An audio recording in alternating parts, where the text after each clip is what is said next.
I see you, peekaboo, I see you, looking at me, looking at you. Hold up, where you going? What you doing? Who you seeing? What you need? What you want? I said, without you by my side, my side, my side. Without you by my side. One time from side to side. Without you by my side, I can't go outside. Without you by my side, I can't go outside. Without you by my side, I can't go outside. One time from side to side.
Let me show you why the 2026 X3 M50 is one of the most exciting SUVs to drive.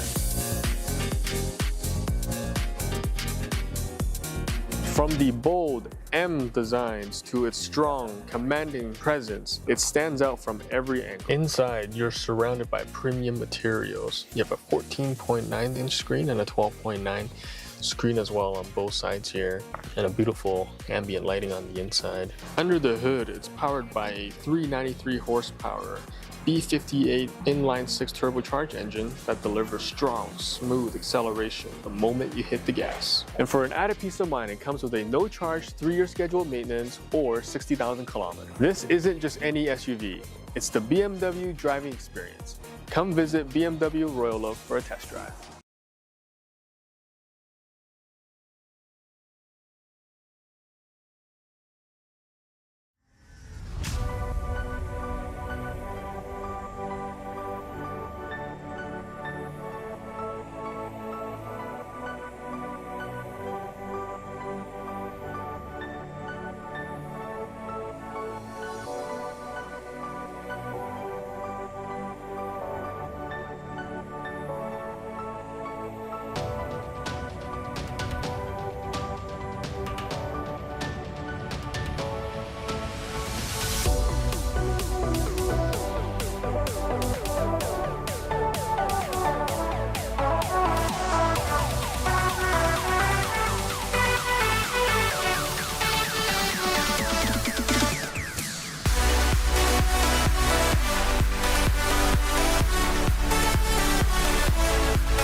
All right, hello everybody. Welcome.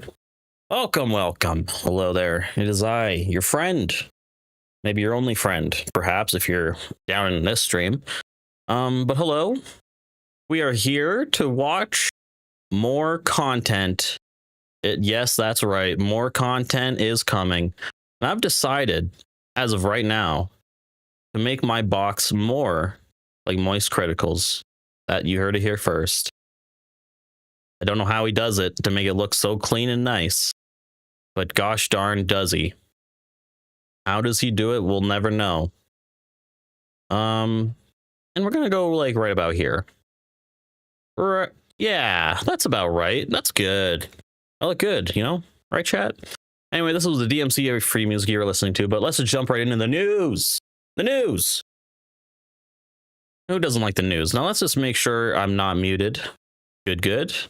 And nothing else is muted. Nice. Perfect. Anyway, hello chat. If anyone's here, press 1. I have my chats open, but yeah, I haven't looked at the news today. I just listened to the Iceman reaction, so that's coming after the stream, after I edit that. But anyway, what the hell's happening? Today's news. US pauses 86-year-old defense forum with Canada over spending concerns. Guess I'll have to react to this because this is Canadian. And I will, this is obviously will be in the Canadian news for times to come now. What does this mean? Well, let's find out.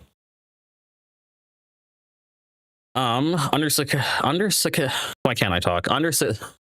Undersecretary of War Elbridge Colby announced the U.S. suspension of Permanent Joint Board on Defense created in the 1940s due to Canada's insufficient progress on core defense commitments amid Arctic threats from Russia and China.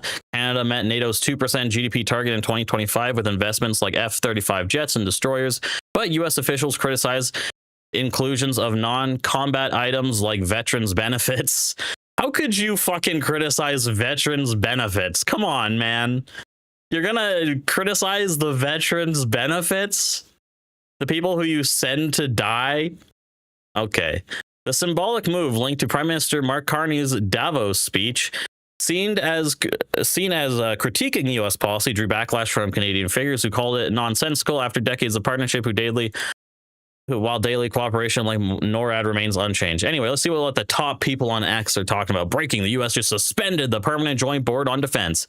It survived World War II, all this stuff, 15 presidents. It did not survive 1 year of Mark Carney. Nice. Breaking news: USA starts to unwind Canadian participation in North American Defense Alliance.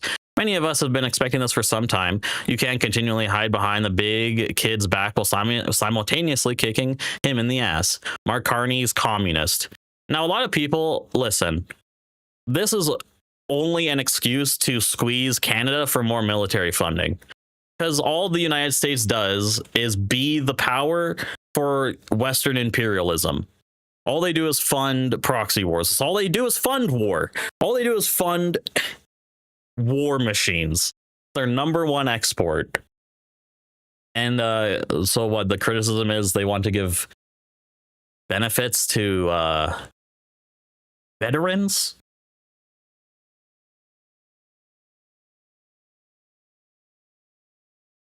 We'll watch some clips here. A strong Canada that prioritizes hard work over rhetoric benefits us all. Unfortunately, Canada has failed to make credible changes on its defense commitments.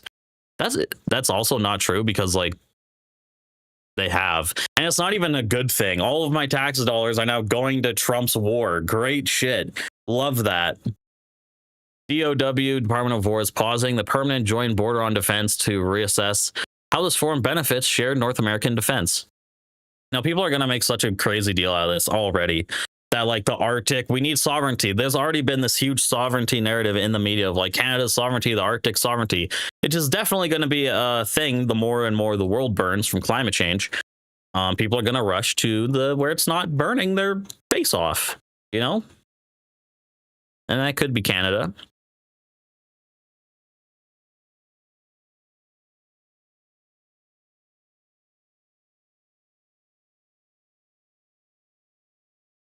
Okay, I want to go to YouTube and see what people have to say about this. Yeah, let's just copy that. Throw it in the old YouTube algo. Hit enter.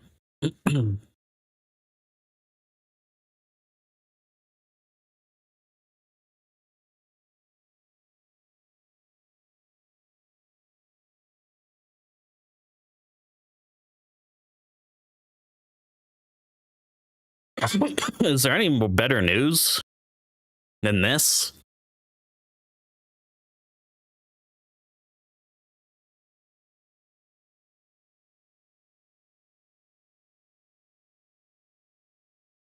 Okay, here we go. 49 minutes ago. From actual news. Well, I don't know if I want to react to a bunch of crazies, but I can. It's more fun to, I guess, anyway, to react to the crazies.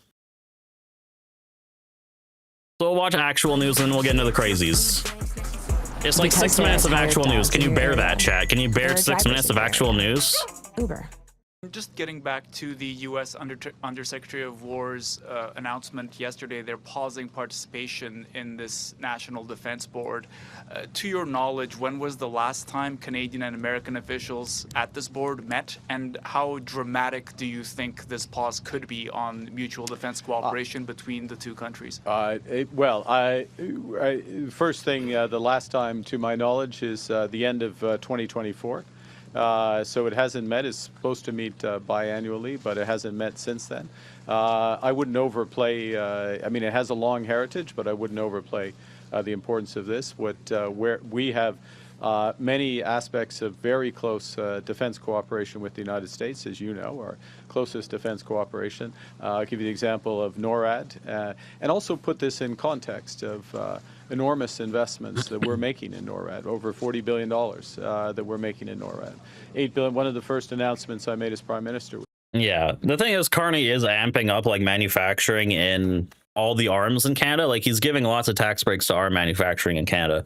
If you read his budget, which I did alone, and then I made the video, and sadly it was like a year ago and I deleted it, but he is spending more on military. The thing is, it's just more. It's just more of an excuse to spend on military, because this narrative online is going to be, oh sovereignty, we're all scared sovereignty. Over $6.5 billion in what's called over-the-horizon radar in Nunavut, which helps protect in hypersonic missiles and others. Investments that we're making to, well, I could go on and on, but since the minister is here and we have more of you, I will stop there. There's lots of cooperation. We will continue to do so. But we will also be cooperating with other partners and diversifying our defense cooperation, as we should as a member of NATO. And lastly, as we should in critical areas such as Ukraine, where it's outside of direct NATO responsibility, but it's consistent with our values as Canada, and it's consistent with the values of a vast number of our partners, and we stand there, and Ukraine is going to triumph, and we're going to be on the right side of history. All right. Thank you. Cool. Right side of history. Let's see what this guy has to say. 500 views. Let's see. The United States kicking Canada out of the Joint Board of Defense. Oh my God, is this guy massive Canadian? Story. Certainly the Oh shit. worst story on Canadian national defense. Oh fuck. In 100 years. This is an 86-year agreement. Oh no. The longest bilateral defense agreement. Oh God. In North America. It started in the 1940s, 86 years it's survived, 2 world wars, and do not let the Liberal Party of Canada downplay this. This guy is very Canadian. They will say, I don't know if I sound like this guy, but I'm Canadian, but I'm Western Canadian. I do notice a lot more of the accents of the aboots in Eastern Canada, like a lot. So he's definitely Eastern Canadian, because I don't think I say aboot. I think I say about. Like, I say about. And maybe that does sound... I probably have an accent to most people, but this guy totally. oh, it's only a pause. It's not a huge deal. We are so underprepared militarily. That goes on for 6 Canada's minutes. military has been decimated. One of the main reasons cited by the United States for getting rid of the agreement is Canada's refusal to spend more on national defense. In 2016, Trump asked for Canada to get up to 5%. We are now, Carney says we're at 2. We're barely at 2. There's some fancy accounting to get us to 2. And the number one reason that the United States stated in terms of getting rid of this joint defense agreement, we're Okay. a country that we cannot survive the modern world without. Carney got up there and trashed the United States, talked about the need for middle powers to work together, trashed the United States' approach to leadership, and now, in terms of NORAD, we're essentially SOL, being out of this defense agreement. People, I love the reactionaries and the right wingers, because they don't comprehend macroeconomics. They don't comprehend globalization. They don't comprehend how much of a disaster it would be for the United States to go to war with Canada and also probably Britain. Like, that would be the Western Empire eating itself. And that doesn't make much sense. What makes more sense is war with China and war with Russia and war in Ukraine and more proxy wars. That's what makes more sense, is more and more proxy wars until the inevitable collapse. But I don't know what that will look like.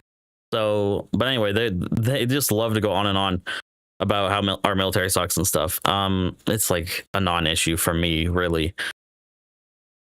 I would rather my tax dollars go to infrastructure, education, schools, and hospitals, and not death machines. Thank you.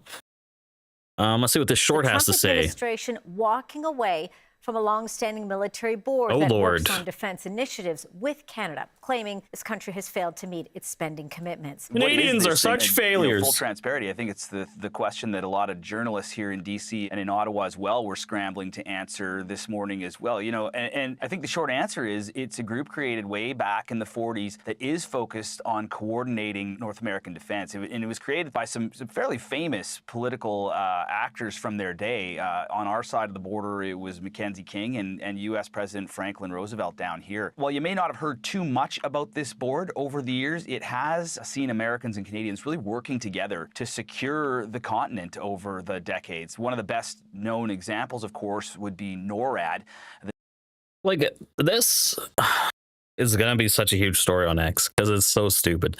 But it's like, things change. All this stuff like, oh, this has lasted 100 years. It's like, well, things fucking change. Sometimes it doesn't make sense. Just drop the borders, as far as I'm concerned. Drop the borders between Canada and Mexico as far as you want. I don't give a shit, really. The North I don't. American Aerospace Defense Command, Drop which has them. been monitoring the airspace above Canada and the U.S. for nearly 7 decades. Once you realize how important this board is, the next question is, why is this happening now? And a reminder that all of this is coming after U.S. Undersecretary of War Elbridge Colby posted on social media that, and I'm quoting here, unfortunately, Canada has failed to make credible Oh, we read progress that. on its defense commitments. DOW is pausing the permanent joint poor board Canada. on defense to reassess how this forum benefits shared North American defense. Why would the U.S. take that position now? That's the question we're looking at here. And, it's pretty difficult to say with any It's pretty difficult to say. No, they just want to squeeze more out of Canada. That's all it is. They just want to squeeze Canadians even more for more military support. Same with Europe, same with all of the fucking G7. degree of certainty what may have instigated this today. The Trump administration Who knows? Who knows why today? Why not today?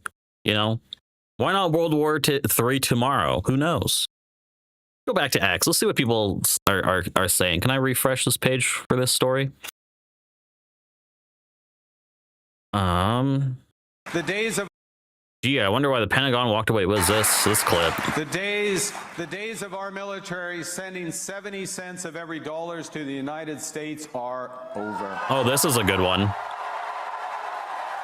Oh shit, look at the Progress that we applause. have made in the partnership sets us up well for the new world order. Right, the New World Order with China. We love China too. Marx Carney. But anyway, gee, I wonder why the Pentagon walked away from the U.S. Defense Board. The media all day has even tried pretending to be as naive as to why. Well, they know exactly why. It's this man right here who has been for a year purposely sabotaging our relationship. The U.S. has had to listen to Carney for a year telling the world our relationship is over. I mean, this is what they also did with Justin Trudeau. Let's not forget, like, Pierre, Trump, and Elon basically bullied Trudeau out of office for years, and it worked. During COVID, Trump literally bullied him out of office. And here comes Mark Carney, and Trump will definitely try. But, yeah, no, politicians lie. Yeah, no, money's going to America, baby. Especially when we're funding wars. Yes. Days of our military sending 70 cents of every dollars to the United States are over. See, the thing is, that's good. It's good for Canadians to save their tax money and get it spent on them, not Trump's war. Doesn't that make any sense to anybody?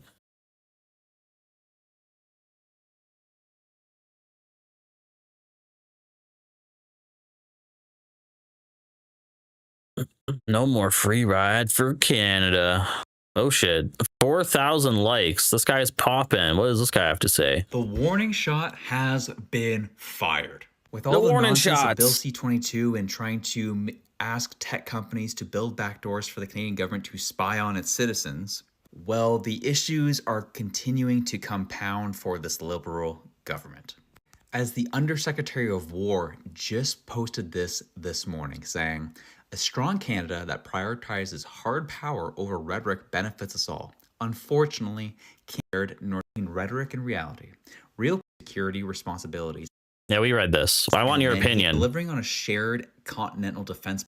This could potentially just be the start of it if they don't get their act together, especially the likes of Bill. The start of what? This is a serious warning shot that was sent to Mark Carney's government this morning. This could potentially just be the start of it if they don't get their act together. Start of what? War? C-22 and how that's going to impact American companies. Start of what? You best know that's not going to end well for us.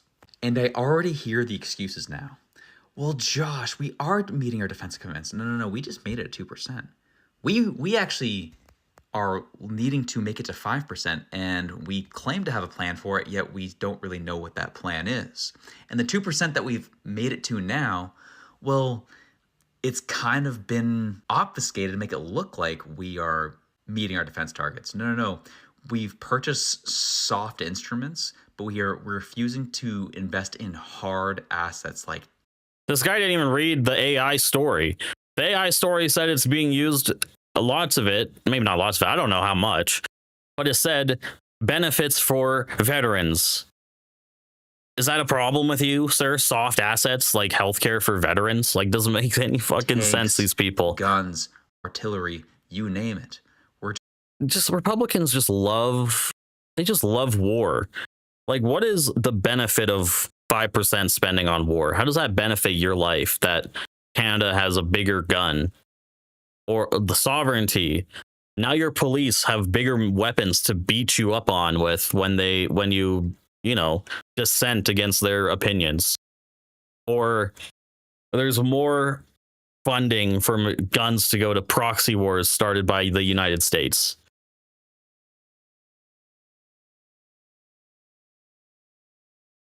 Anyway, that's a cool story, I guess. Kind of done with it. I don't really know where to go from here. That is a story. I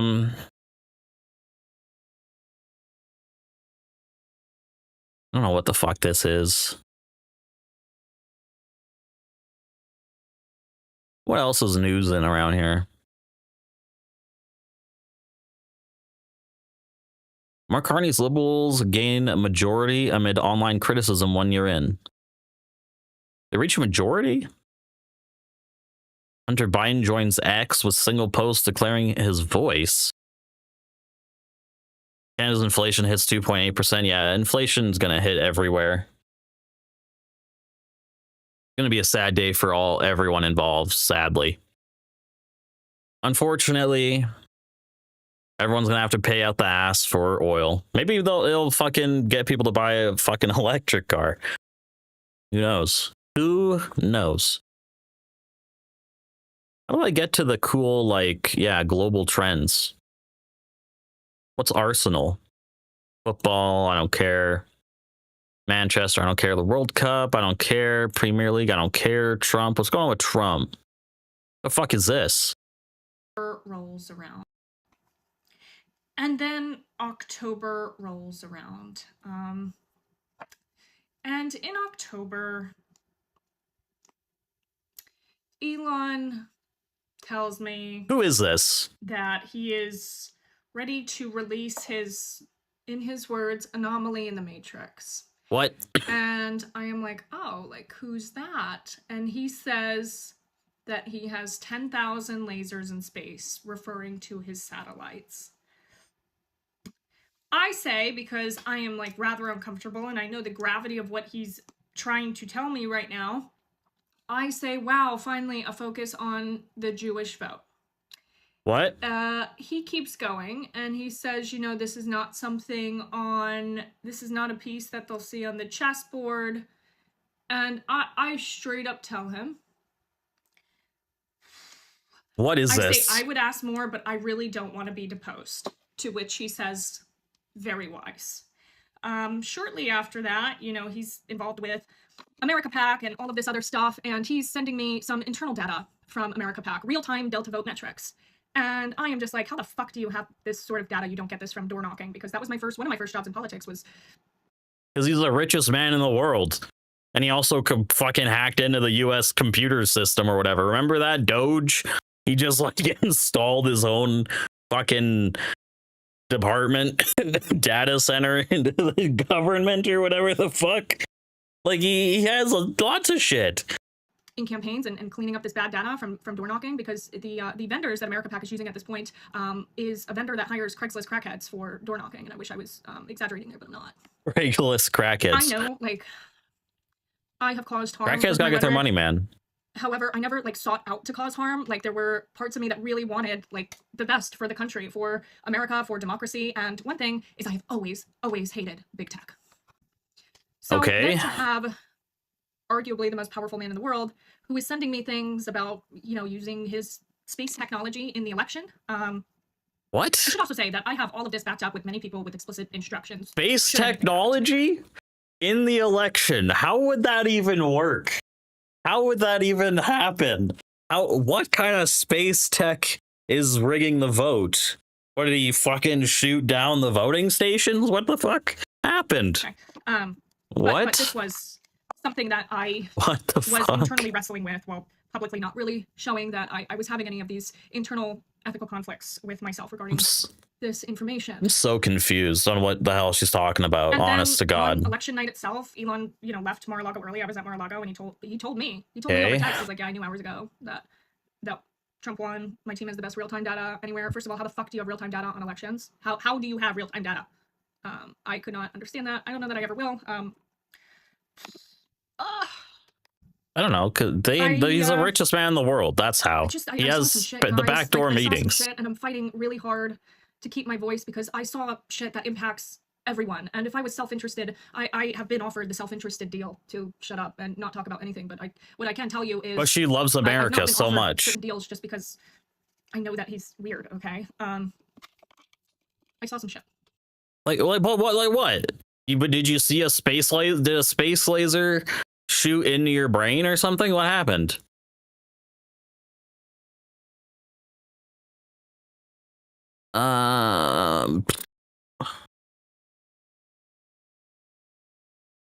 Yeah, no, I don't. I think real-time data. I think also Elon's probably just trying to flex. He's a narcissist. Who knows what kind of data he has access to? He could have a data directly access to like what Trump has. I'm sure on the counting vote. I wouldn't be surprised. But like, also, I don't understand what that even means.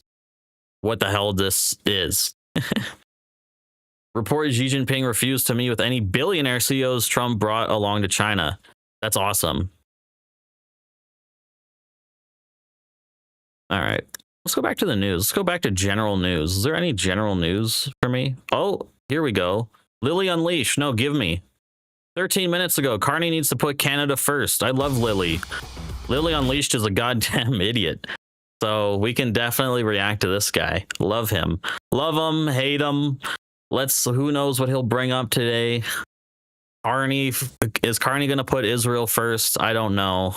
Carney going to put Canada first? I don't know. This is also probably about the defense spending, right? Oh my God, defense, sovereignty, Canada's dumb military, no military. We have no military. It's just a moose with armor and a Mountie. That's all we got. But they're going to say this sovereignty bullshit and don't believe it, okay? All it is an excuse to squeeze your tax dollars out more to fund proxy wars, to fund war that you have no part in, you don't want to go to, you don't want to fund. You want to fund hospitals, education, infrastructure, roads, grids, power, energy, like science. Or would you rather have that, or would you rather your money go to Trump's war in the Middle East? Is that what you want? Okay. Anyway, well, I'm just gonna. I gotta take a break before I get into this. I can take a break. I gotta get hot real quick. Okay. I'm sorry you have to be left with this, Kat. I'm sorry.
All right, Chad, I hope you guys are ready. I hope you guys are prepared because Lily is about to unleash all over us, guys, and we're gonna have to talk about this. Celebrating Canadian heritage or whoa, okay. Sorry. Whoa, okay. He's unleashing a little too much here. Already, he's unleashing.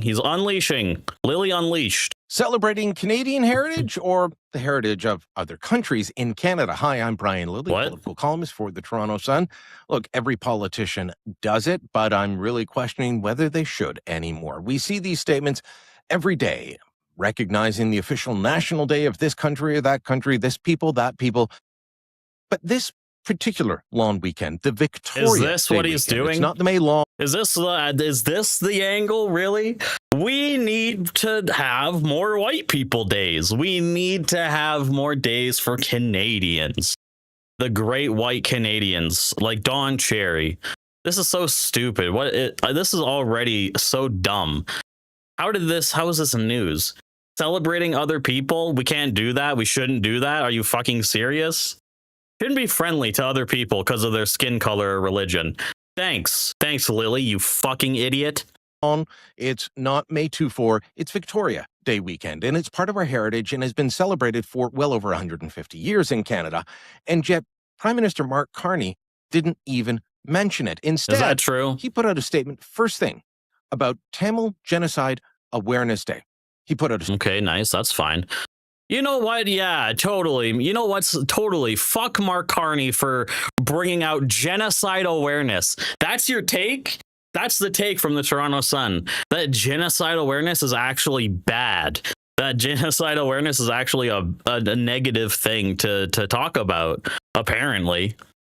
That's, a rough one, Lily. That's already it's 3 minutes, and this is a rough 3 minutes, boy. Oh my. His official prime ministerial website, he posted to Twitter about this as well, or X as it's now called. Let me read you from his post on that. On Tamil Genocide Remembrance Day, we honor the tens of thousands of civilians killed during the Sri Lankan Civil War and stand with the survivors, families, and communities who endured profound suffering, including many in Canada's Tamil diaspora. Look, I have no problem with him recognizing that, but that was at 11 in the morning. Oh, you don't have a problem with it, but you're just going to use it as a leap to now talk about how he's not talking enough about white Canadians, white Americans, white Canadians, just the white people, the white population. You're going to say, oh, I have no problem with Carney talking about this genocide, but I am going to use him talking about it to talk about my made-up problem. That is, you're not talking enough about how white people are great. So what the hell? Like, that is the whole point of this video. On Victoria Day, not just on the Saturday or Sunday of the Victoria Day weekend, but on Victoria Day itself, that was the only official statement from the Prime Minister. It was only after Mark Carney was brutally, savagely ridiculed for this that he posted something else. Oh, and by the way, he had other posts about building Canada strong, etc. But also, this is ridiculous to think that Mark Carney is actually tweeting himself. You think he is involved in his tweets? Maybe some, but do you think he, like, on an ongoing basis, that he is the manager of his account? Do you really think that, Lily? Nothing about Victoria Day until late in the day, when he posted this. Victoria Day is a celebration of Canada's history and traditions and a reminder of how long ago are these posts? But nothing. How far along are these posts? Thousands of civilians killed during the Sri Lanka. So at 11:30 a.m., he posted about the genocide thing, and then at 4 p.m. he posted about Victoria Day. That's the problem. The same. These are the people we have to deal with in society, that we have to talk to and be like, yes, your opinion somehow is significant, saying that we should not care about the genocide day and instead focus on Victoria Day. Wow, great. That's a totally, nothing happened to the white Victorians, the white, what is there to grieve about? Victoria Day, not just on the Saturday. Minister savagely, by the way, he had other posts about the celebration of Canada Day is this. When he posted this. Victoria Day is a celebration of Canada's history and traditions and a reminder of how far we have come since Confederation, from a new dominion to a strong nation spanning 3 coasts, charting our own course and building our own future. Should have left it at that, but he went on. In Quebec, today is a day to celebrate National Patriots Day, honoring the people who fought for democratic values that help shape our country. No matter how you celebrate, enjoy this long weekend. Who gives a fuck? He should have. Okay, so we can't recognize Quebec. What's the problem with that? Saying, hey, and people in Quebec also that today is the day. This whole video was so dumb. It is literally just, why should we recognize minority culture days as a Canadian society? That is such a redundant, ignorant, racist, fucking bigoted take. It's so unbelievable that this is what's on a news station. Patriots Day was to celebrate the people who fought a revolution to try and get rid of the crown. That's what that is about. They wanted an American-style republic. Why are you mentioning them both?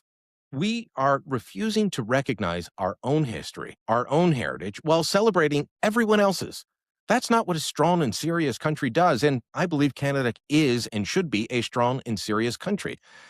Politicians spend far too much time recognizing every day under the sun that has nothing to do with this country.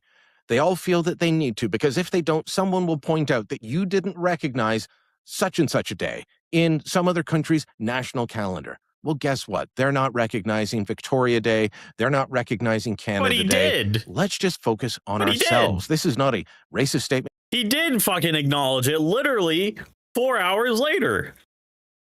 What do you mean he didn't acknowledge it?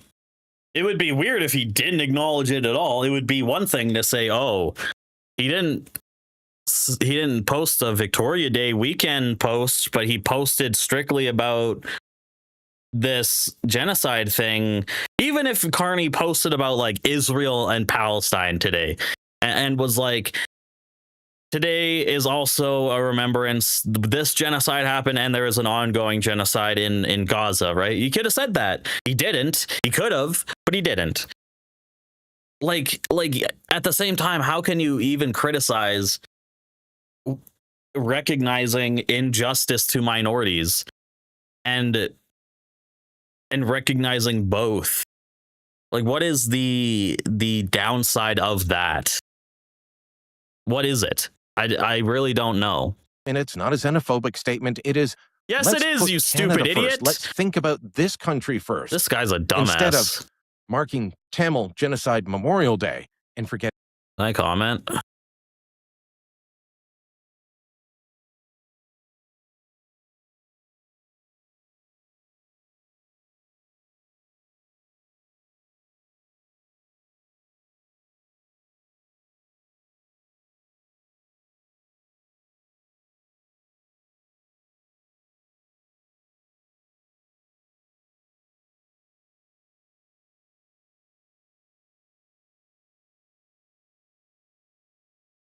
Like, this guy is such a dumb fuck, dude.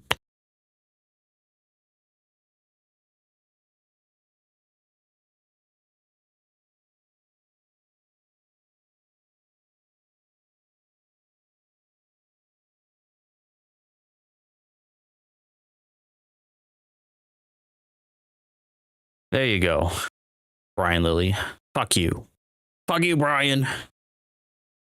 L. Brian. That's an L. Brian moment. I'll like my own comment. You're damn right I will. About Victoria Day. Let me know what you think. Drop a comment down below. Share this on social media. And don't forget to subscribe. Like, you could do this for literally anything. This isn't about hating the Jews. This is about German holidays. This is about German culture. This isn't about hating the Jews. This is just about not recognizing them anymore in our media and in our government, and only push German and, you know, the Nazi party.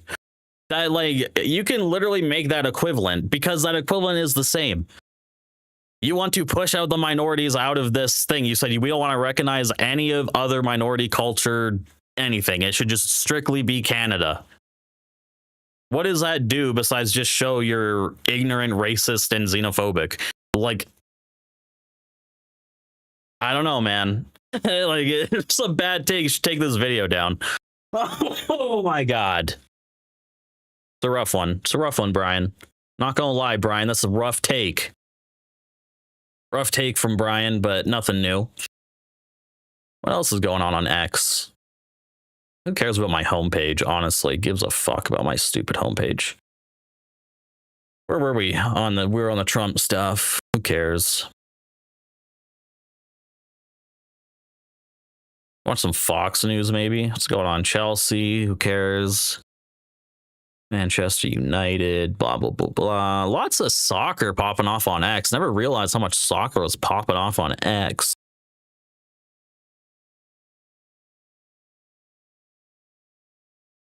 Okay, whatever. What? Trump tours underground White House complex beneath a new ballroom. What? These are all different rooms down here. They're building. We have.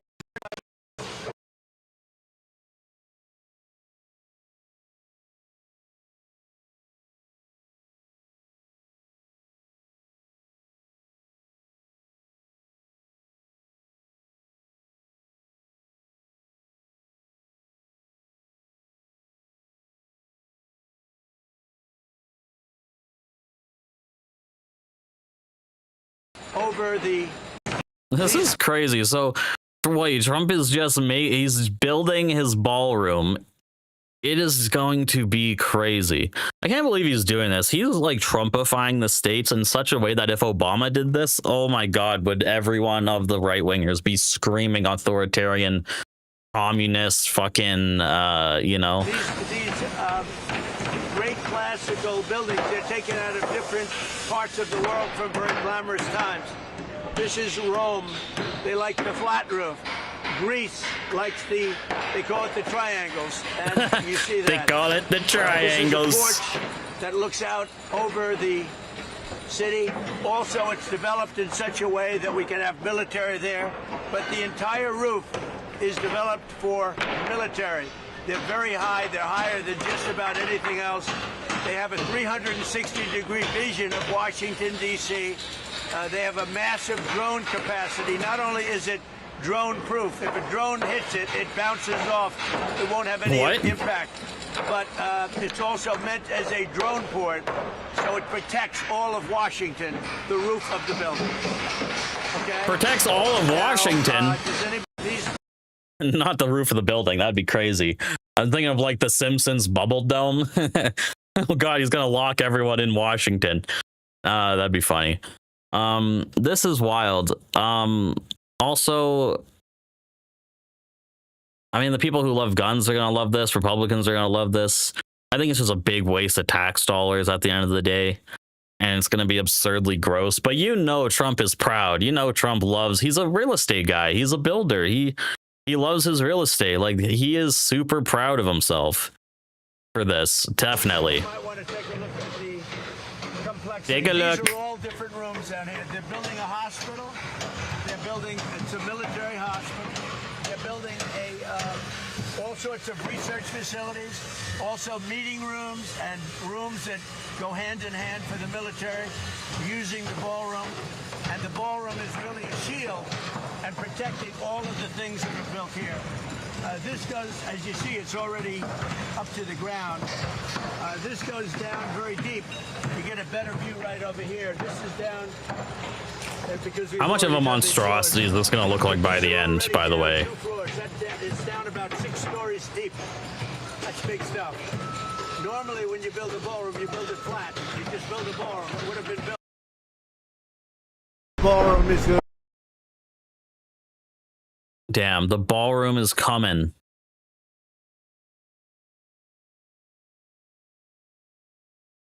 All right, cool, I guess. That's something. Cool ballroom. What else YouTube news got for me? Is there anything...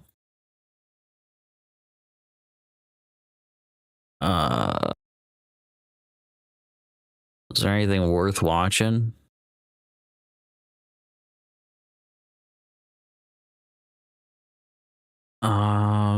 let's go back to the news tab for a sec.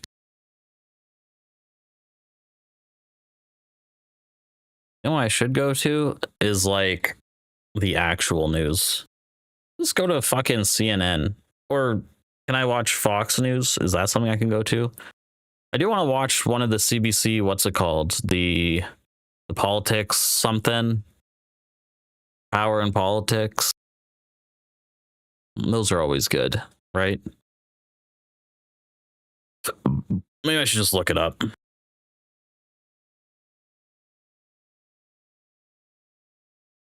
Three days ago. Come on, CBC, we can't be doing this. What about that? Right, Canada's bankruptcy problem.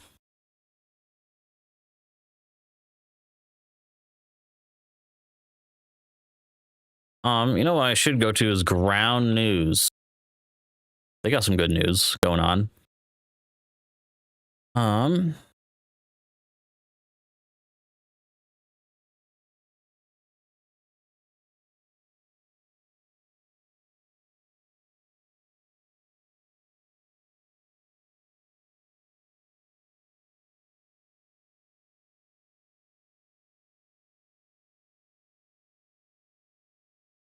What's Ground News got for me? Oh, I can't get in without subscribing? Is that what you're telling me? Ground News? Is that what you're fucking saying to me, Ground News? Let's go to CNN then. What else? Let's just see what's popping in the world, trending. Trump and Iran.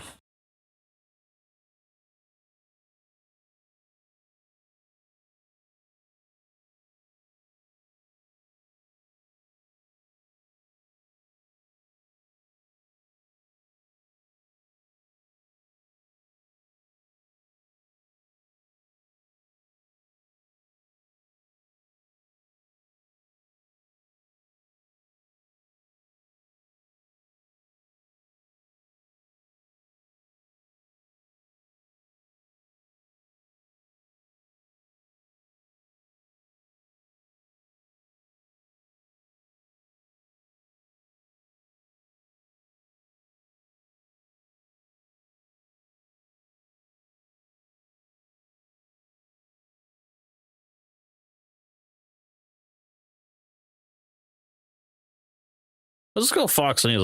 They always got. They're the crazies. They're the crazy central, right? Like they're fun, right? This is a fun news type. They know what's up. What's going on over here?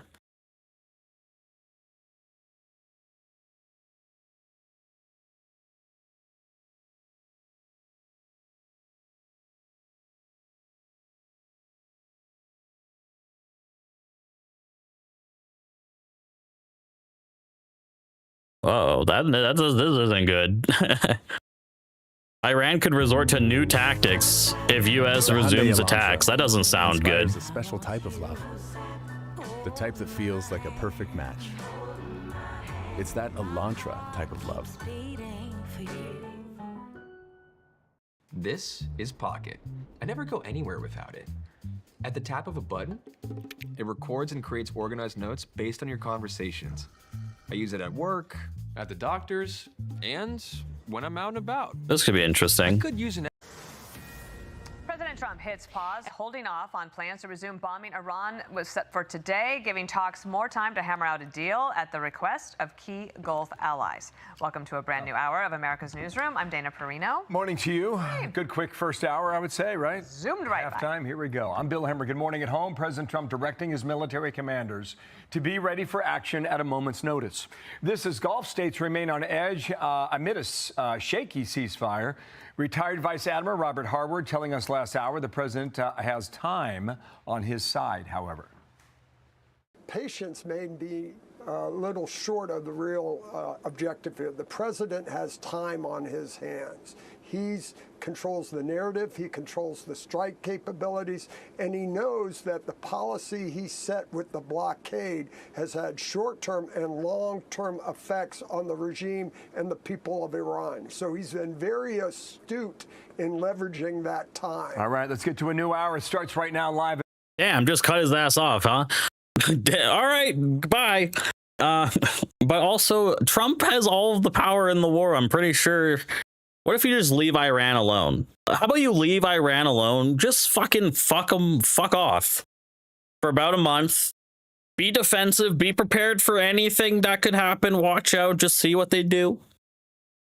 But I don't know. Do we have to just bomb the fuck out of them every day of my life? Dubai, and Jeff Paul is on duty there. And Jeff, hello to you. Yeah, Bill, and I would You say know what I'm there's definitely saying? an overwhelming sense of relief. Trump has among all the folks who power. we've spoken to America here in has all the fucking UAE. power. You know, just a couple days ago, there was a drone attack at a nearby nuclear power plant, and since then, there's just been a growing sense of anxiety. The thing is, Trump and America just want Iran to. They just want someone in Iran who's their guy, who's their leader of Iran, right? Like, give Iran democracy and shit like that. AKA give them a puppet to give Trump more oil shit. Amongst folks that the war would once again resume. Well, President Trump seemingly putting those fears to bed, saying that serious negotiations are now taking place. In fact, Qatar's foreign ministry spokesperson just said that communication is ongoing between leaders in the region and with, quote, conflict parties to prevent a return to escalation. But President Trump has told his military leaders to be prepared to go forward with a large-scale assault of Iran. Well, there we go. At a moment's notice in the event an acceptable deal isn't reached. In response, an Iranian army spokesperson reportedly told a local news agency Iran will, quote, open new fronts against the U.S. if attacks resume. Residents in Tehran accused President Trump. That's not a good sign. Opening new fronts on the United States. Uh-oh. Oh, yikes. Oh, boy. That doesn't sound good to me. Oh, boy. Oh, boy. Oh, brother. Trump is trumping. Trump is gonna start a world war, man. It's happening. Is there bets on if Trump will start a world war on, like, Polymarket or something? Polymarket, Trump, World War III? Is that a thing?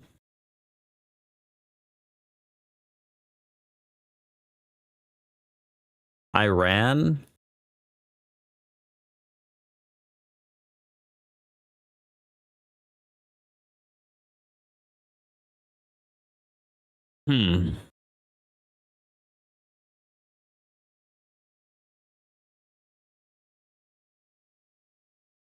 Trump of making contradictory statements, but overall want the war to end.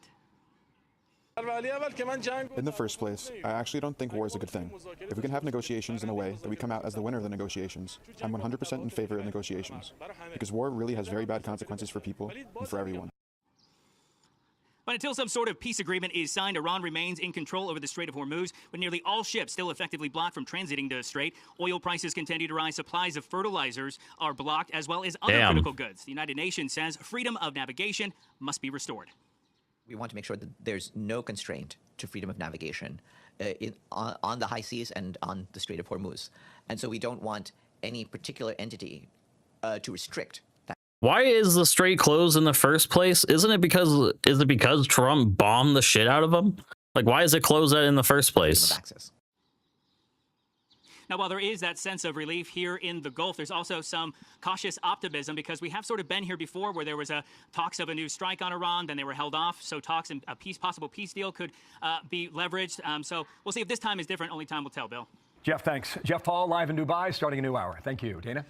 And more on this. Brent Sadler is a Heritage Foundation senior fellow and former U.S. Navy captain. Thank you for being here. I want to read to you from the Institute for the Study of War. Their analysis says that the IRGC-affiliated outlets continue to threaten commercial and digital activity linked to the Strait of Hormuz as part of broader regime efforts to institutionalize Iranian authority over the waterway. If you're in the Situation Room this morning, I mean, isn't that the nub of what has to be addressed here? Mm-hmm. Yes, I think we're at a situation where without using military force, you're not going to get or compel the Iranians to make the types of concessions that are necessary, and certainly in the near term, not to be able to visibly and very demonstratively prove that the Iranians cannot hold the shipping that passes through the Straits of Hormuz at risk or grave risk. And I think military action is becoming increasingly likely, as we know now the president is planning that. And I think that's probably necessary to get to the type of conclusion and negotiations that the United States needs. It sounds like they are just going to... It sounds like Trump is escalating this war. It sounds like, I don't know to what extent, but if this happens, the new fronts does not sound good for Trump. It sounds like an attack on American soil is threatened when you say a war on new fronts. I don't know what that means. Some What the analysis in the New York fuck? Times suggesting that Iran Very was ready ominous. for a 3-month war of intense heavy bombing. And also, if the bombing returns, that they're going to get ready to batten down the hatches. Here's what they write. They say, here's how Iran could respond to renewed strikes. In any new round of fighting, Iranian officials could adopt new tactics, including intensified strikes on neighbors and trying to close off a second strait. That would be over there in the Red Sea. $100,000 for It would probably be more attacks on Israel, I'm assuming, is what they mean. Canada's. I guess maybe I'm probably escalating a whole lot with like attacks on American soil, because that's like a whole thing, like Afghanistan shit. But we don't want another one of those, right? Does Trump want to be the guy who's like, I'm the Afghanistan Part 2 What guy? Iran would want to do if the bombing continued, and how could that mess with U.S. planning and strategy?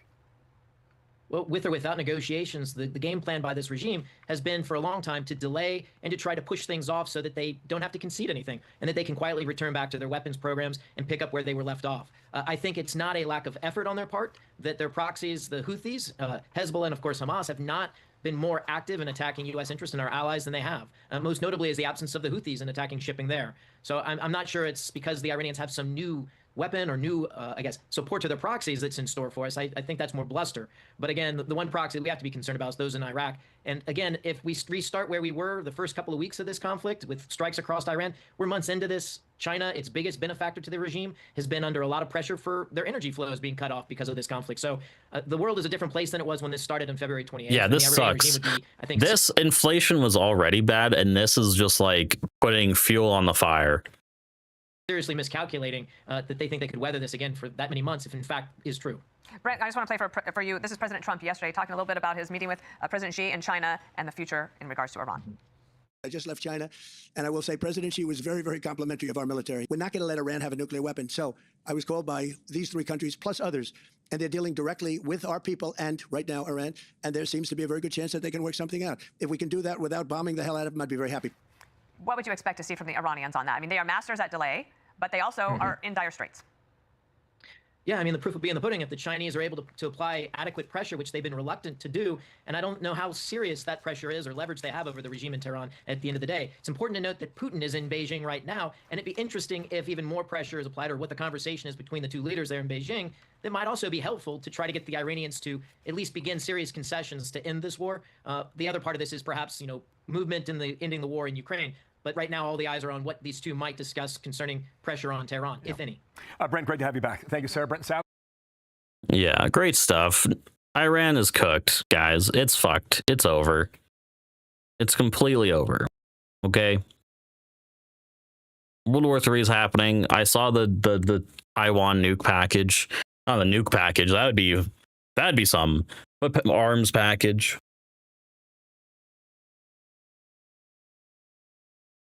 I did want to watch this little thing about Trump's visit to China because I guess there were like warning shots that weren't picked up maybe or something. I'm not sure, but I would like to see what they're talking about the visit. I'm joined now by Graham Allison, a professor of government at Harvard's Kennedy School. Professor, Harvard, so big dick swinging Harvard up in here. So in his public comments yesterday, President Xi once again referenced a theory you popularized called the Thucydides trap. Can you briefly explain that theory for our viewers and why the Chinese continue to bring it up?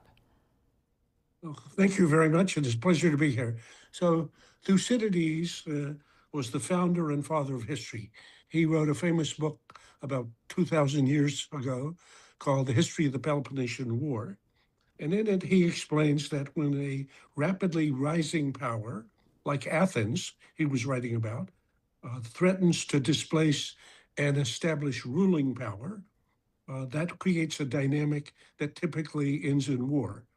I wrote a book about this called Destined for War, which I looked at the last 500 years. Yeah, and that's Trump in China, totally. Instances, 1/6, or America in China, not just Trump. Rapidly rising power threatened a major ruling power. Think, for example, the rise of Germany in the period after reunification prior to 1914 and the impact that this had on the British Empire. 12 of these cases ended in war, 4 in no war. So war is not inevitable, but war is the natural outcome of the structural dynamic that occurs when a rapidly rising China, for example, threatens a colossal ruling U.S. on the other. And that's the challenge, that's the underlying problem for the relationship between the U.S. and China, and why it's so important that the two leaders understand each other and understand how that dynamic could lead them to an outcome that would be catastrophic for both countries. And that's why I think that actually their meeting, even though there were fewer deliverables than most people expected, was significant and actually made a very good start on what is an effort to try to deal with a relationship which is inherently dangerous. I love Trump's Professor, all of handshake. that It's considered, so then, odd. should it be interpreted as a threat for the Chinese to invoke this, or would both sides have to act to avoid confrontation?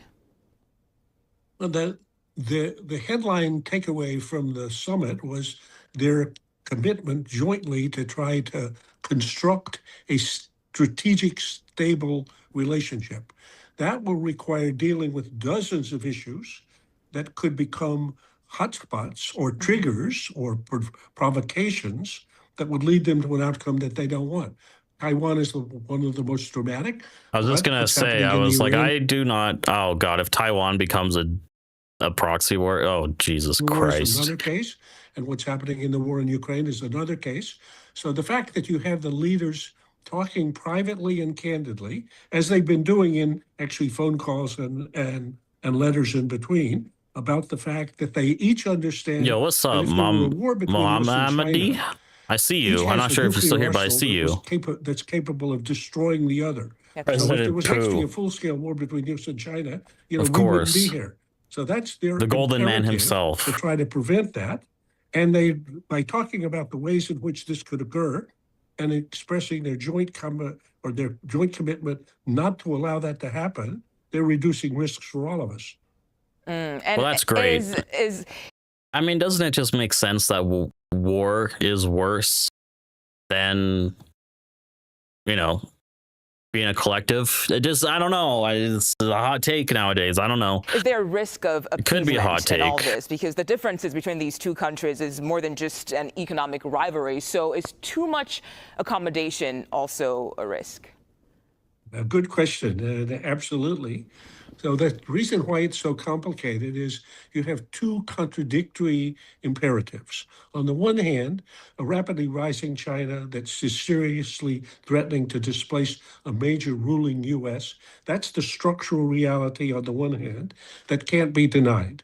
On the other hand, we live in a world in which if there were a war between the U.S. and China, a full-scale war, each of the countries could end destroyed. So how can you both compete on the one hand and nonetheless cooperate and coordinate on the other in order to ensure that the competition doesn't get out of control? That's the challenge that they were dealing with. And while it seems like a impossible contradiction, it's actually a contradiction that we learned to live with in the Cold War with the Soviet Union, where we reached a détente. Détente didn't mean giving up on the fact. I don't know what's going to happen with China and Trump, but I feel like America being the ruling power, like he says, America can't handle not being the ruling power, that I think they'd be willing to just hit the fucking button. I don't know. You know, depends on who's in charge, right? But it sounds like war with China would be absolutely awful. But China's in a situation there, maybe they could, I don't know, be more communist in a way, if that makes sense. Help other powers if they get major concessions to, like, I don't know what that would look like. More globalization, less nations, more cooperation, more working together, shit like that. We believed we I'm were not a sure. good Probably not, free though. world, That's and that probably the too evil empire idealistic. was the evil empire. I worked for Ronald Reagan with enthusiasm. And this man on is a that bright red undertaking. strawberry. He You are didn't correct. We didn't It's believe actually that insane. by agreeing that we would have a détente and that we would have arms control agreements and we would have a stabilization of the relationship, that meant giving up on the proposition that ultimately our society would prove a free society more successful than an authoritarian or totalitarian society. So I think it's the the attempt to deal with this contradiction, which is complicated and which is painful, but is nonetheless the challenge that the two leaders face. It is complicated. Yeah. And the thing about authoritarianism in this context, I'll just throw this in here to make the video longer, is that we live in an authoritarian state as well. I know we like to say we have freedom, but we don't have freedom. And because you get only two major parties win, and those two major parties have one economic plan, and it's called capitalism. And capitalism sucks, and it's horrible for workers, it's horrible for living conditions. And under Republicans, no one wants safety benefits, large governments. But the capitalists fund the government through bonds and financing, and also lobby the government for what they want. And if that's not authoritarian, then I don't know what is. The only difference is you have a choice, a vote that feels like freedom. But in China, or under communism, it's supposed to be the government, the nation owns everything for the working class. In other words, the proletariat overthrows the old bourgeois and becomes the class that runs the government, an authoritarian majority collective working class, and not a class of bourgeois capitalists. But that's not entirely China right now either. I wouldn't say they're the end communist model by any means. It's interesting what will happen to the world and if we'll survive. That's always a fun part. We're just getting started. At least for me, I'm just getting started. I would like to live another 10 years if possible. That'd be fun. At least 20. At least another 20 to 30. Can we do that, chat? Can we make it to 20 to 30 more years? Is that possible these days? What? Russian drones attack CNN? Wait, this is awesome. Not that they're getting attacked, but that they caught it on film. We'll react to this, but I am gonna get some water and take a quick break, so I'll just be right back. Take a leak as well.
All right, we're back. We're back. We're back. So CNN's getting chopped up, attacked or something. Let's see what's going on here.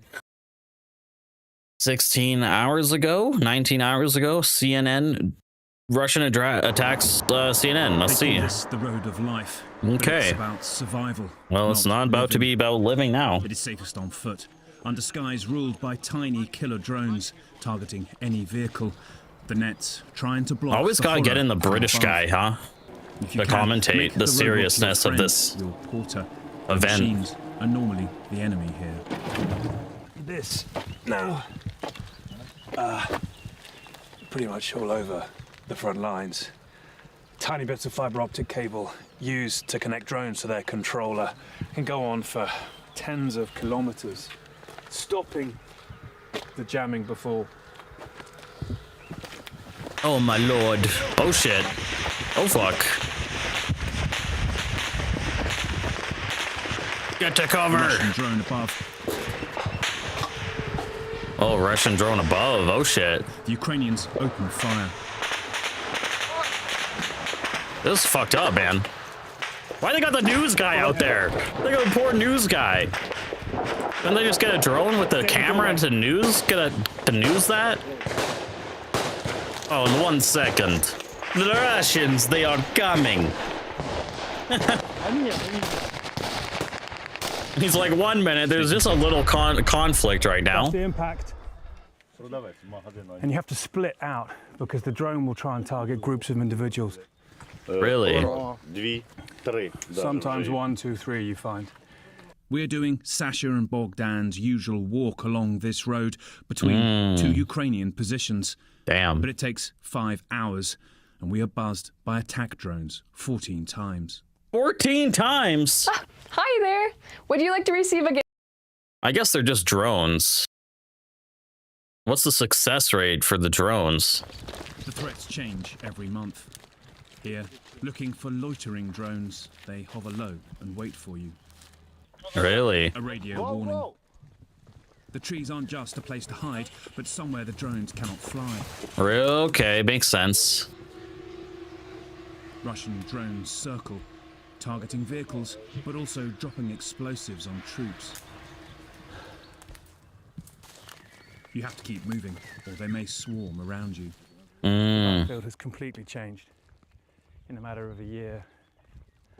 Nobody drives cars on this road unless you have to. Nobody drives in tanks. Oh God.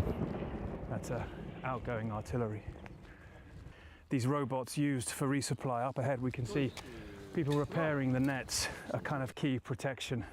But these used to resupply food, ammunition, all around the This is front so line. fucked up, dude. I can't believe in the world of 2026 that we're still doing this in the world. This just doesn't make sense for anyone to do this to each other. Knowing what we know now about humans and consciousness and humans, I don't know how we are still fighting each other. Like, actually, like, besides the fact that it's just nations and property ownership and wealth. Like, there's no reason to be doing this to one another ever, like, at all. Just everyone should just be working together, man, for a common goal. Is that too hippie of me? Is that too idealistic of me? Gunfire That- and run again. Come on. This is a pretty constant, and the only move is to hide into the trees, but there it lands, not far. You might be thinking, why not walk inside the nets? Маневрировать, если FPV-шка, то маневр. Швидкість велика автомобілів. А видите, де треба? І скупчення. This is part of the problem here, in that after an hour of this, you don't quite get numb to it, but let's see something here. You get slightly too comfortable and tired. The next one is right on top of us. Reminds me of DayZ. There it is. I don't know why. It just reminds me of Tarkov and DayZ. DayZ, honestly, because it's fucking Russia and Ukraine, right? Namalsk and shit. They hit it. That grey streak. And it falls. Oh god, that's a bomb. Whirling down. Oh lord.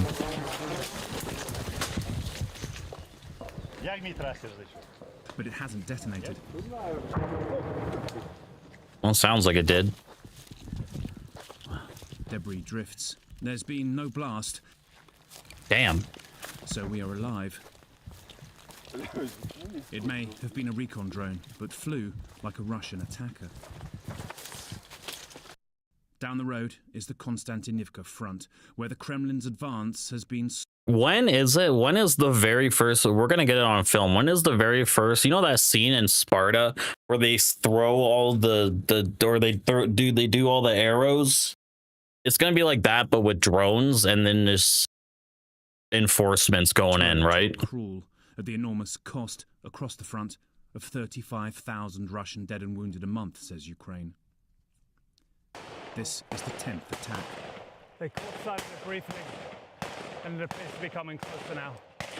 Actually, intense fire. You can hear it. I'd be like, this is not worth it, dude. CNN, you fucked me, bro. I would be out here being like, this is not worth my job, dude. How much is this guy getting paid to be out here on the front line right now? Definitely more than the soldiers. See it up. Drones also target heavy gunfire.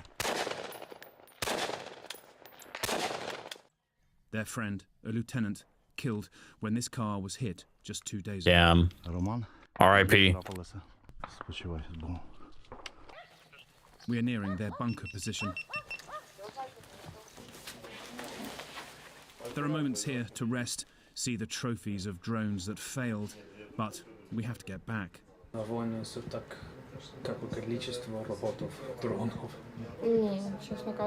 24th Merchandised Brigade. І не розраховували, взагалі ніхто не думав, що таке буде.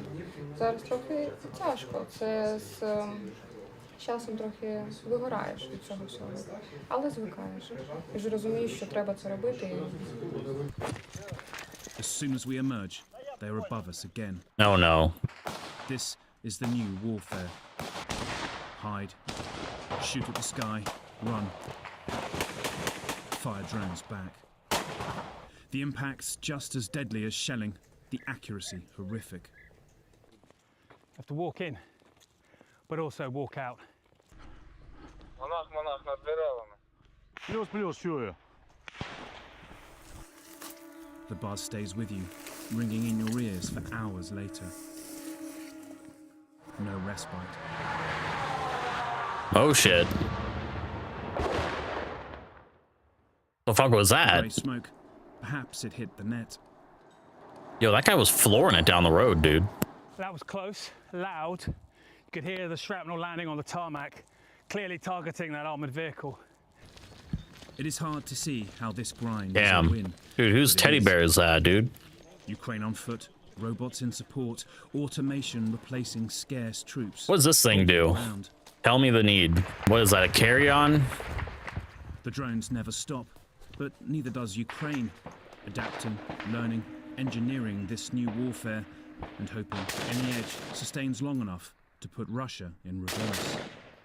Look, we're not at the stage here where it seems as though Ukraine is actually winning the war, but the overarching sense of dread of the past year or so that they were losing inevitably, that's certainly gone. And it's their use of technology to bridge the acute manpower crisis they're facing. It's their That's one hell of a reporter. That's what I'm saying. Part of Russia's motherland, and it's also, I think, at times Moscow's pain and. That reporter better have got like a huge bonus for doing that. Is that in the contract? Some sort of bonus hit bonus? I don't know what it would be. But damn, that's fucking crazy. 88 dead as new Ebola outbreak spread to a second African country. Ebola is making a comeback in a big way, huh? Iran issues threatening language after Trump calls off attack. Okay, let's see what this is. More Iran stuff. Thank you, Fox News. This is base for. The president announced earlier today that he postponed that planned attack on Iran that would have happened today. Retired U.S. Marine Corps Colonel Mike Jernigan will be with me in focus. Let's begin with Chief Foreign Correspondent Trey Yingst on the ground in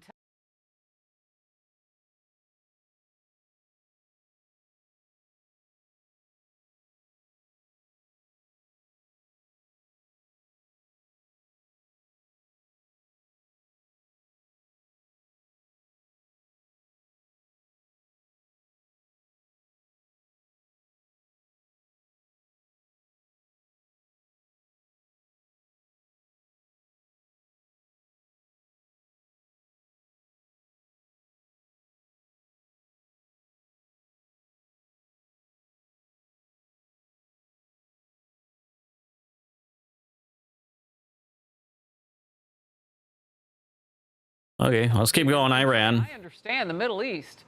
Every country there pretty much was, on the brink of watching what would have been unfolding today. What is it like today? What's being said? Yeah, Harris, I can tell you officials here in the region are watching closely what President Trump just said from the White House, talking about the fact we may have to hit them again. And he laid out a timeline that Why? from 2 to 3 days into next week. What was interesting, though, the president talking about his red line for the regime that has not changed following that announcement overnight on Truth Social that he had planned to attack Iran today, but is holding off due to a request from Gulf leaders. That timeline remains the biggest question. I just want to see something real quick. Do you research? Do they have anything on Iran?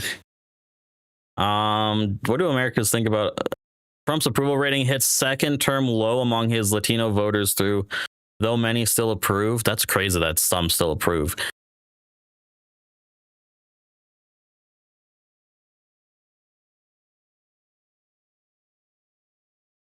Nothing about Iran on here, though.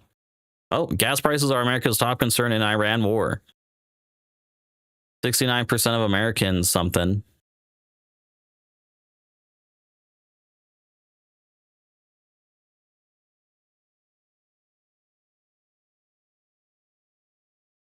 But majority also worries about majorities also worry about the United States sending ground troops into Iran, large numbers of military casualties, terrorist attacks on U.S. soils, and the war expanding outside the Middle East. Majority. The survey was conducted March 23rd to 29th among 3,507 U.S. adults. How Americans view key aspects on the Iran war.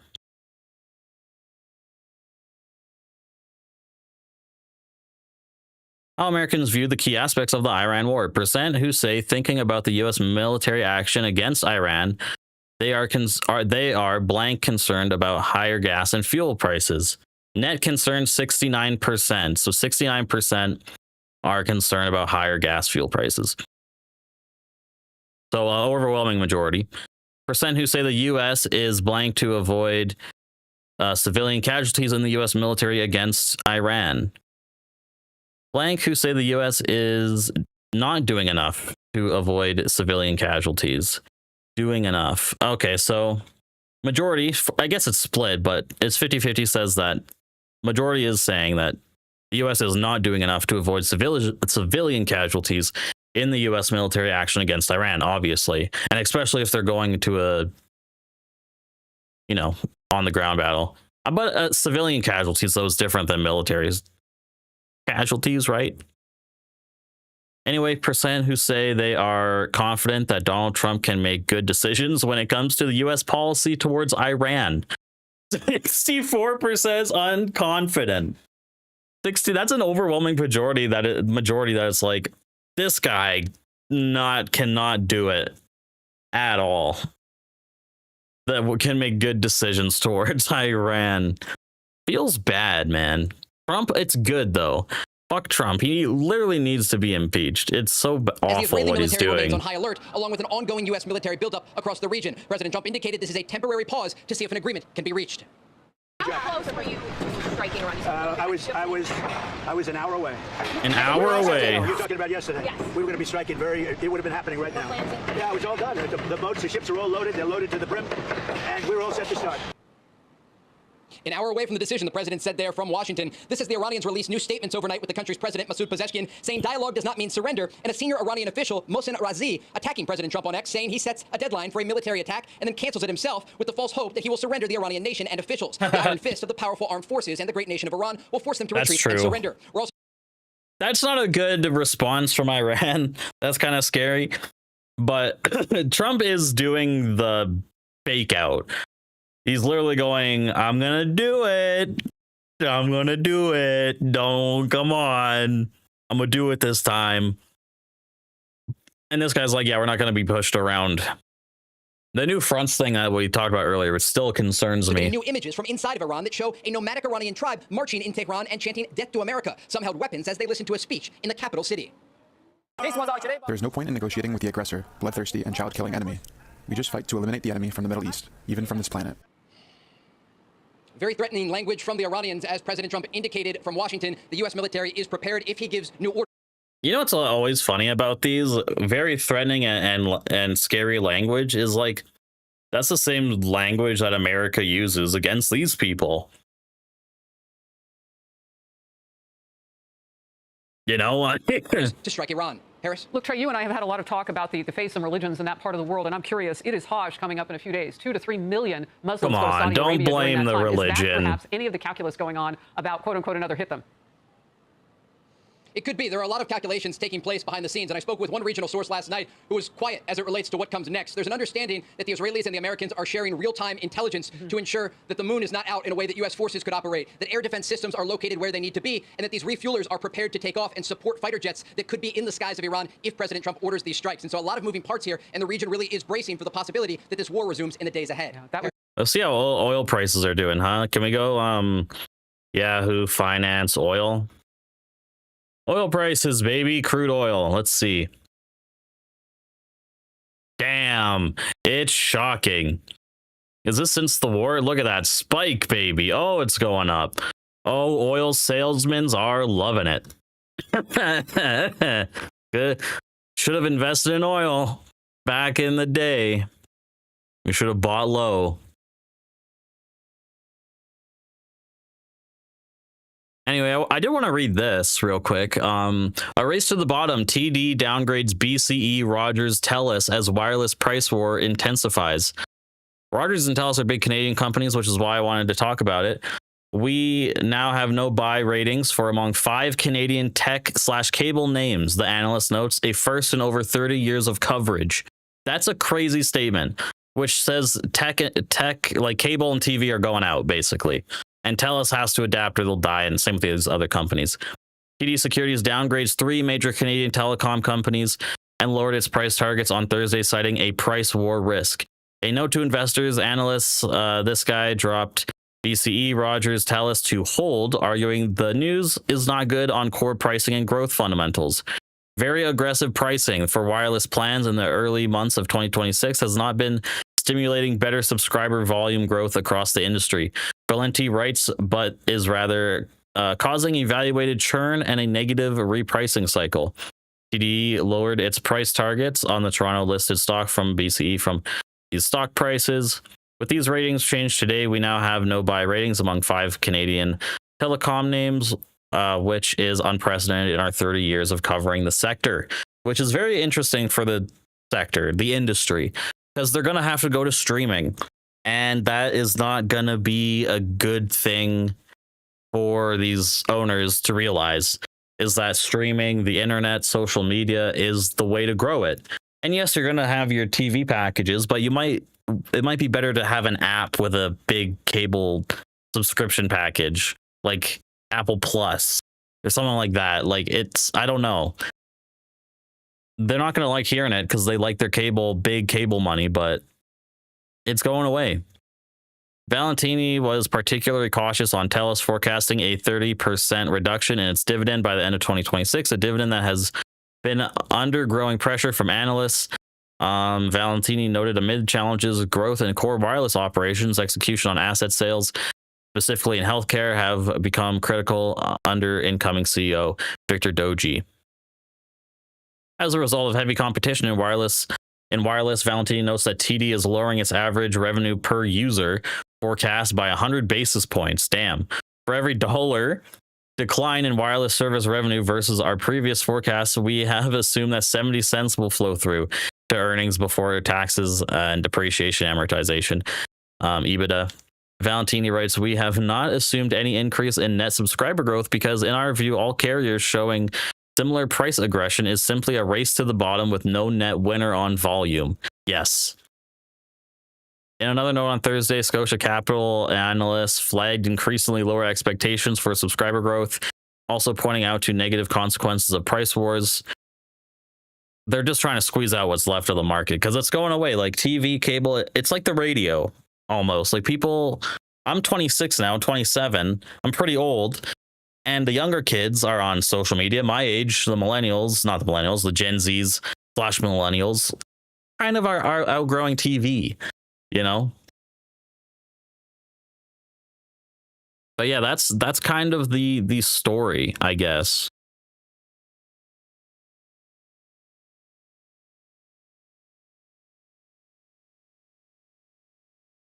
So how will they do? Will they pivot? What will they do? I don't really know.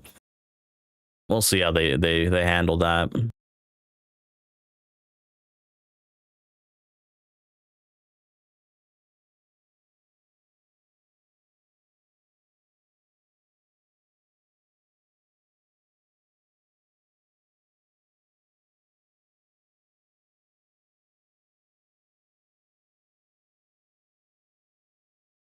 The fuck am I watching?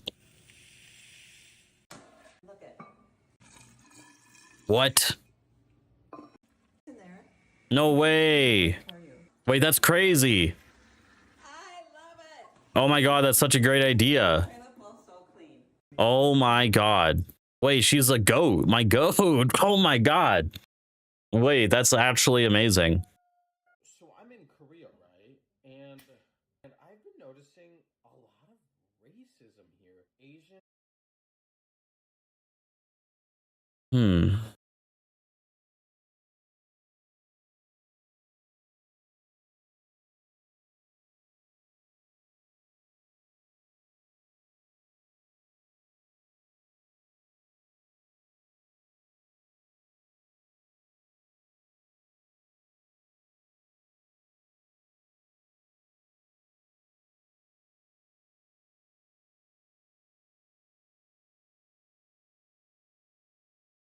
I don't know what I want to react to, honestly.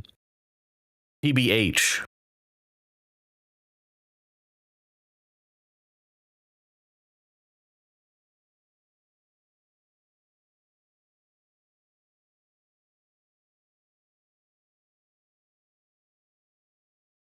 How long have I been streaming for? About 2 hours. I might take a break and then we'll switch over to gaming for the last section. How do you feel now? Great. You feel great that you...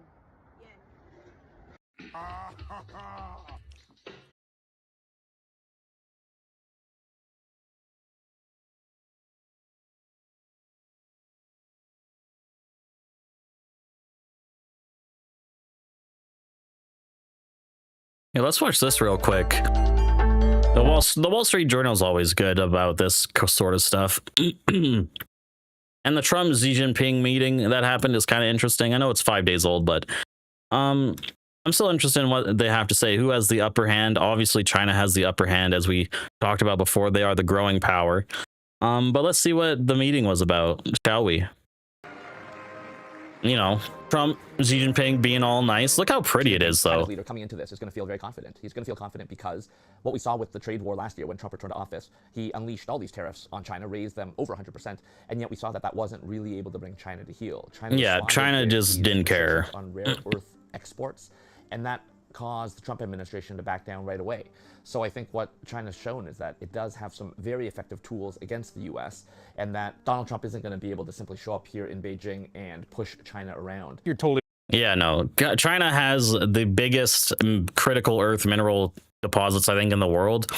And the chips that are using like all the newest AI military technology that the U.S. needs. So Right, that she probably has the upper hand here after those export controls. But Trump never goes into a meeting thinking he's the weaker partner. He's definitely coming in thinking he's the stronger player. The fact, even though the first meeting got canceled because of Iran, I think he's still going, hey, Iran, you know, that's a separate issue. Venezuela, Cuba, those are separate issues. I can handle the China relationship largely because she is my friend. So what's happening with Iran in the Strait of Hormuz is definitely a strategic opportunity for China. I think they see a point of leverage here in dealing with the US being bogged down here. But it's also a massive headache for China as well. China relies on Iran for 12% of its crude oil imports. And so this is something that will start to pinch. Yeah, no, that's a big percent. Yeah, totally. It's going to hit everyone. It's a big global supplier of oil. It's so fucking catastrophic even within its own borders. for the fucking everyone who drives a car. Massive life support.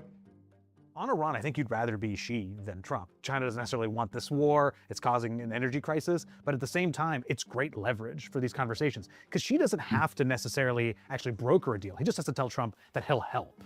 And if you're Xi, you go, hey, you know, President Trump, Don, my buddy, my pal, I'm happy to talk to the Iranians for you, but I'm going to need something from you in return. And Trump might be desperate enough on Iran to concede something. One of the more curious things about this summit is whenever a US and Chinese leader meet, Taiwan is usually like the thing, and it feels like a second or even third order issue here on the agenda. And I think that's largely because Trump doesn't want to deal with Taiwan. Whenever he talks about it, he usually talks about geography. That island is so close to China, it's far away from us. And you have to understand that Taiwan is technically old China. When the Chinese Revolution happened, the revolutionaries won, the communist revolution won, obviously.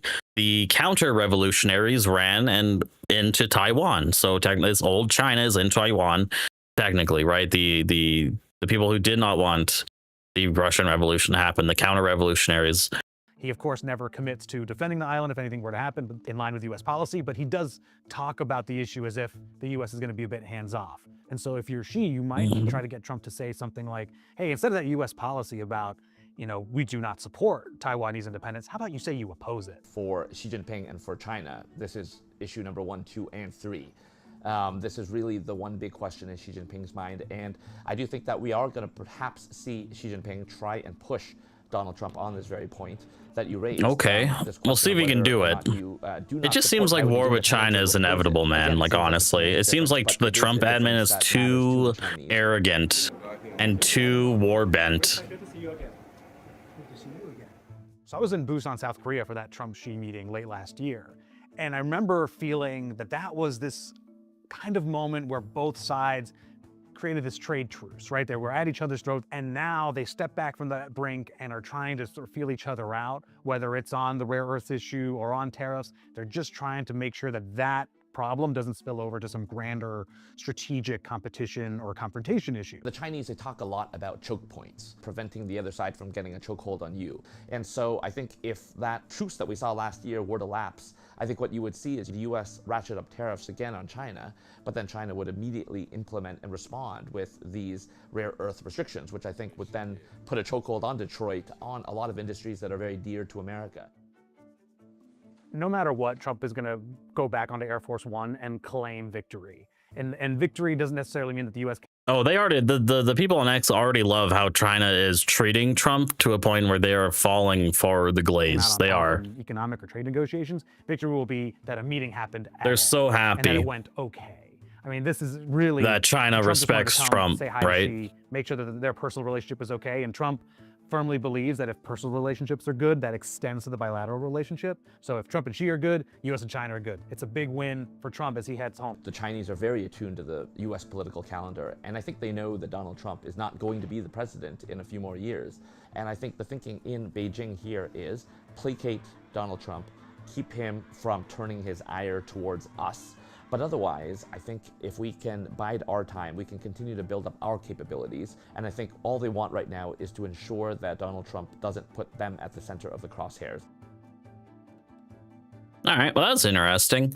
That's a good little video about their meeting. Yeah, no, China definitely has the upper hand for sure.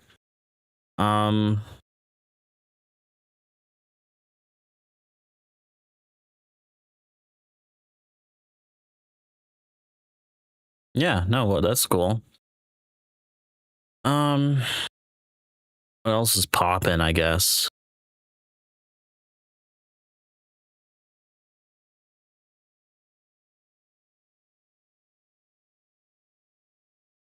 You know, I think we're gonna move on to some game arenos. We gotta fucking grind on our movie, our shop, chat. We have to grind.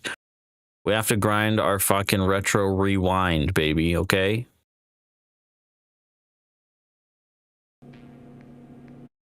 That's what we gotta do.